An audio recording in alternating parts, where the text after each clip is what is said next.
நண்பர்கள் அனைவருக்கும் வணக்கம். இன்னைக்கு நம்ம அந்த வீடியோல கேஸ் சிலிண்டர் பயன்படுத்துபவர்களுக்கு மிக முக்கிய புதிய தகவல் ஒன்று வெளியாகி இருக்கு. சோ அதை பத்தி தான் இப்ப நம்ம பார்க்க போறோம். அதுக்கு முன்னாடி நம்ம சேனலை இதுவரைக்கும் நீங்க சப்ஸ்கிரைப் பண்ணலைன்னா உடனே சப்ஸ்கிரைப் பண்ணிருங்க. அப்படியே பக்கத்துல இருக்கக்கூடிய பெல் ஐக்கானையும் கிளிக் பண்ணிருங்க. அப்பதான் நாங்க போடக்கூடிய அனைத்து வீடியோக்களும் உங்களை கரெக்ட் டைம்க்கு ரீச் ஆகும். இப்ப வாங்க வீடியோக்குள்ள போலாம். ஈரான் மீது இஸ்ரேல் மற்றும் அமெரிக்க படைகள் நடத்திய தாக்குதலை தொடர்ந்து சர்வதேச அளவில் எரிவாயு விநியோகம் பாதிக்கப்பட்டிருக்கு. இதனுடைய எதிரொலியாக இந்தியாலையும் வணிக ரீதியிலான எரிவாயு சிலிண்டர் விநியோகம் கடும் தட்டுப்பாட்டை சந்திச்சிருக்கு. இந்த விநியோக தடையின் காரணமாக நாட்டில் இருக்கக்கூடிய பல்வேறு மாநிலங்கள்ல இருக்கக்கூடிய உணவகங்கள் மற்றும் சிறு தொழில்கள் ஸ்தம்பிக்கக்கூடிய ஒரு நிலைக்கு தள்ளப்பட்டிருக்கு.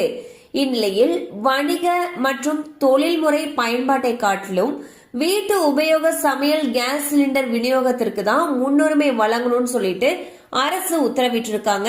இதற்கிடையே மக்கள் எங்க நமக்கு கேஸ் சிலிண்டர் கிடைக்காமல் போய்விடுமோ என்ற அச்சத்தில் அவசரமா சிலிண்டருக்கு புக்கிங் செய்ய ஆரம்பிச்சிட்டாங்க. ஆனா சமையல் கேஸ் தட்டுப்பாடு குறித்து பரவி வரக்கூடிய செய்திகள் தவறானவை என்றும் மக்கள் தேவையில்லாம பதற்றமடைந்து சிலிண்டர்களை முன்பதிவு செய்ய வேண்டாம் எனவும் மத்திய அரசு கேட்டுக்கொண்டுள்ளது. இந்த சந்தையில் நிலவக்கூடிய தற்காலிக சூழலை பயன்படுத்தி சிலர் சிலிண்டர்களை பதுக்குவதை தவிர்க்க அத்தியாவசிய பொருட்கள் சட்டத்தை அரசு அமல்படுத்தியிருக்காங்க. அதாவது இந்த சட்டப்படி பதுக்கலில் ஈடுபட்டால் கடும் நடவடிக்கை எடுக்கப்படும் என்றும் அறிவிக்கப்பட்டிருக்கு. இதற்கிடையே தமிழகத்தில் பலரும் தங்களால் சிலிண்டர் முன்பதிவு செய்ய முடியவில்லை என்று புகார் கூறி வராங்க. இன்னும் சிலர் முன்பதிவு செய்து பல நாட்கள் ஆகியும் தங்களுக்கு சிலிண்டர் டெலிவரி செய்யப்படவில்லை என்று கூறுறாங்க.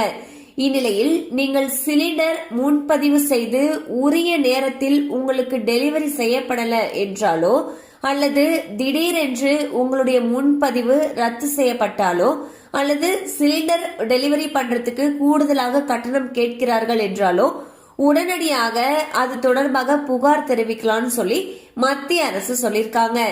அதுக்கு அவங்க டோல் ஃப்ரீ நம்பர் கொடுத்திருக்காங்க. நீங்க இண்டேன் வாடிக்கையாளராக இருக்கீங்கன்னா 180023335555 அப்படிங்கிற நம்பருக்கு கால் பண்ணலாம். இதுவே பாரத் கேஸ் வாடிக்கையாளராக இருக்கீங்கன்னா 1800224344 அப்படிங்கிற எண்ணுக்கு கால் பண்ணி புகார் தெரிவிக்கலாம். ஹெச்பி கேஸ் வாடிக்கையாளர்களுக்கு 180023335555 அப்படிங்கிற எண்ணிலையும், அது மட்டும் இல்லாம HP gas online complaint portal அப்படிங்கிற இணையதளம் வாயிலாகவும் புகார் தெரிவிக்கலாம்னு சொல்லியிருக்காங்க. இதுவே உஜ்வாலா திட்ட பயனாளர்களாக இருக்காங்கன்னா 180023333555 அல்லது 1800266696 அப்படிங்கிற எண்களை தொடர்பு கொண்டு உங்களுடைய புகாரை தெரிவிக்கலாம்னு சொல்லியிருக்காங்க. பாத்தீங்கன்னா தற்போது நிலவக்கூடிய போர் பதற்றத்தின் காரணமாக உலகம் முழுக்கவே எரிபொருளுக்கான தட்டுப்பாடு ஏற்பட்டிருக்கு. இந்தியாலையும் கேஸ் சிலிண்டர் கிடைக்கிறதுல தட்டுப்பாடுகள் இருக்கு.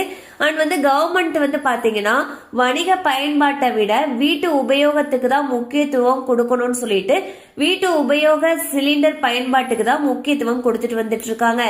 அந்த வகையில் சிலர் தங்களால புக் பண்ண முடியல, இல்ல புக் பண்ணாலும் லேட்டா டெலிவரி ஆகுது, இல்லாட்டி கேன்சல் பண்றாங்க, இல்ல கூடுதல் கட்டணம் கேட்கறாங்க. இந்த மாதிரி பல புகார்களை தெரிவிச்சிருக்காங்க. இந்த மாதிரியான புகார்கள் உங்களுக்கு ஏதாவது கேஸ் சிலிண்டர் சம்பந்தமாக இருக்குன்னா அதுக்கு புகார் தெரிவிக்கிறதுக்கு டோல் ஃப்ரீ நம்பர் கொடுத்திருக்காங்க. உங்களுக்கு ஏதாவது புகார் இருந்துச்சுன்னா குறிப்பிட்ட நம்பரை தொடர்பு கொண்டு புகார் தெரிவிக்கலாம். கண்டிப்பா அந்த அப்டேட் உங்களுக்கு பயனுள்ளதா இருந்திருக்கும் நம்புறோம். மேலும் இது போல அப்டேட்ஸ் உங்களை உடனே ரீச் ஆகணும்னு நினைச்சீங்கன்னா நம்ம சேனலோட தொடர்ந்து இணைந்திருங்கள். தேங்க்யூ ஃபார் வாட்சிங்.